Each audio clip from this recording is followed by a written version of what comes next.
Ninth class. आज हमने chapter number 2 structure of atom के इम्पॉर्टेंट 4 क्वेश्चन आंसर करने हैं। फर्स्ट क्वेश्चन क्या है? Calculate value of angular momentum of first orbit where mvr equal to nh/2 pi. First orbit के angular momentum की value मालूम करें। हमने करना क्या है? इस क्वेश्चन में हमें फार्मूला दिया गया है, गिवन है। हमने फर्स्ट ऑर्बिट का एंगुलर मोमेंटम मालूम करना है। हमें पता है किस फार्मूले से एंगुलर मोमेंटम मालूम करेंगे, mvr इक्वल टू nh/2 पाई। हमने फर्स्ट ऑर्बिट का एंगुलर मोमेंटम मालूम करना है, तो हम लिखेंगे n इक्वल टू 1 और इस फार्मूले में हम वैल्यू पुट कर देंगे। देखिए n किसकी इक्वल है? 1।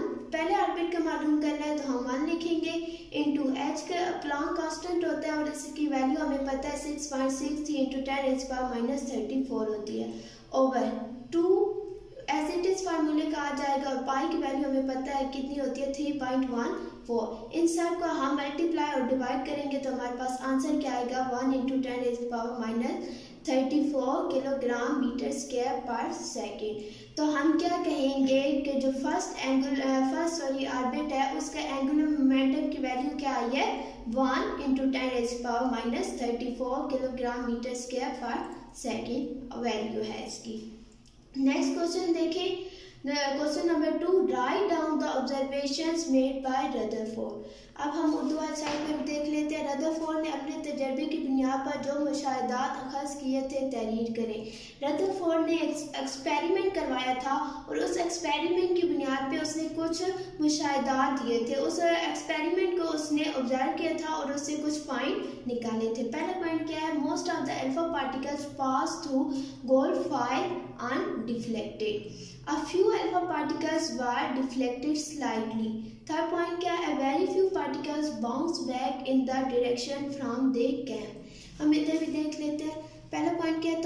तकरीबन तमाम अल्फा पार्टिकल्स सोने के बाद में से बगैर रास्ता तब्दील किए सीधे गुजर गए। दूसरा पॉइंट क्या है? तकरीबन 20,000 अल्फा पार्टिकल में से सिर्फ चंद का झुकाव बहुत बड़े जाविये पर हुआ और बहुत कम सोने के बाद से टकरा कर वापस आ गए।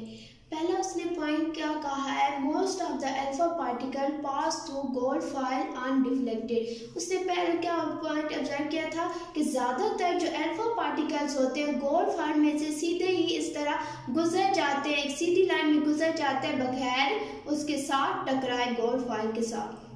दूसरा पॉइंट क्या है? फ्यू अल्फा पार्टिकल्स वर डिफ्लेक्टेड स्लाइटली। कुछ जो अल्फा पार्टिकल्स थे मतलब के 20,000 में से बहुत कम, या हम ये कह सकते हैं 1% जो अल्फा पार्टिकल्स थे वो सिर्फ गोल्ड फॉइल के साथ जाके टकराए थे। थर्ड पॉइंट क्या है? Very few alpha particles bounce back in the direction from they came. उनमें से कुछ अल्फा पार्टिकल्स ऐसे थे जो गोल्ड फॉइल के साथ टकरा कर दोबारा जिधर से आए थे वहाँ उसी डायरेक्शन में वापस चले गए थे। ये था हमारा क्वेश्चन नंबर 2। थर्ड क्वेश्चन देखिए, right electronic configuration of neon. इधर देखिए नियॉन के इलेक्ट्रॉनिक कन्फिग्रेशन लिखें। हमने नियॉन के इलेक्ट्रॉनिक कन्फिग्रेशन लिखनी है। उससे पहले हमें पता होना चाहिए कि नियॉन का एटॉमिक नंबर क्या है। हमें पता होगा तो तब भी हम इलेक्ट्रॉनिक कन्फिग्रेशन इसकी लिख सकेंगे। नियॉन का एटॉमिक नंबर क्या है? 10। और अब हमने लिखनी है इसकी इलेक्ट्रॉनिक कन्फिग्रेशन। हमें पता है कि इलेक्ट्रॉनिक कन्फिग्रेशन जो है हम सब शेल की बुनियाद पे ही लिखते हैं। देखिए 1s2 2s2 2p6। तो ये थी नियॉन की इलेक्ट्रॉनिक कन्फिग्रेशन। हमें पता है कि एस में 2 ही इलेक्ट्रॉन आते हैं और पी में तो मैक्सिमम 6 ही इलेक्ट्रॉन आते हैं। नेक्स्ट क्वेश्चन नंबर 4 देखें, डिफाइन इलेक्ट्रॉनिक कन्फिग्रेशन। इधर देखिए इलेक्ट्रॉनिक कन्फिग्रेशन की तारीफ करें। इसका आंसर क्या है? न्यूक्लियस के गेट मुख्तलिफ शेल और सब शेल में इनकी बढ़ती हुई एनर्जी के मुताबिक इलेक्ट्रॉन्स की तकसीम को इलेक्ट्रॉनिक कन्फिग्रेशन कहते हैं। अब हम इधर भी देख लेते हैं, the distribution of electron around nucleus in various shell and sub shell according to their increasing energy level. अच्छा, इसमें क्या करते हैं? इलेक्ट्रॉनिक कन्फिग्रेशन की डेफिनेशन हम किस तरह करते हैं कि उनकी ऑर्बिट्स की या शेल की इंक्रीजिंग एनर्जी लेवल्स की बुनियाद पे हम इलेक्ट्रॉन्स को डिस्ट्रीब्यूट करते हैं या तकसीम करते हैं मुख्तलिफ शेल और सब शेल में। मतलब कि जिस शेल के मतलब कि उसकी एनर्जी जितनी होगी उसमें उतने ही इलेक्ट्रॉन उस लिहाज से आएंगे। ठीक है, इंक्रीजिंग एनर्जी की बुनियाद पे हम इलेक्ट्रॉन्स को डिस्ट्रीब्यूट करते हैं मुख्तलिफ शेल और सब शेल में, तो इसको हम क्या कहते हैं, इलेक्ट्रॉनिक कन्फिग्रेशन। नेक्स्ट क्वेश्चन क्या है, how many sub shells are there in second shell. फिर देख लेते हैं दूसरी शेल में कितने सब शेल्स होते हैं। हमने क्या बताना है कि जो दूसरा शेल है, दूसरा शेल कौन सा है, एल शेल, तो उसमें कितने जो है सब शेल पाए जाते हैं। इधर देखिए answer, in second shell L has two sub shell S and P. तो हम इस तरह भी लिख सकते हैं, L shell equal to S P sub shell. इधर देखिए दूसरे शेल में दो सब शेल होते हैं जिनका नाम एस और पी सब शेल हैं। दूसरा शेल उसका नाम क्या है, एल शेल, तो उसमें टोटल कितने सब शेल पाए जाते हैं, दो सब शेल पाए जाते हैं। उन सब शेल के नाम क्या है, एस और पी। ठीक है, जहाँ तक क्लियर। नेक्स्ट क्वेश्चन नंबर 6 देखिए, right electronic configuration of chloride ion. हमने यहाँ पे नियॉन एटम की हमने इलेक्ट्रॉनिक कन्फिग्रेशन पढ़ी है। अब हमने क्लोराइड आयन की, मतलब कि हम किसी आयन की इलेक्ट्रॉनिक कन्फिग्रेशन किस तरह लिखते हैं वो हम देखेंगे।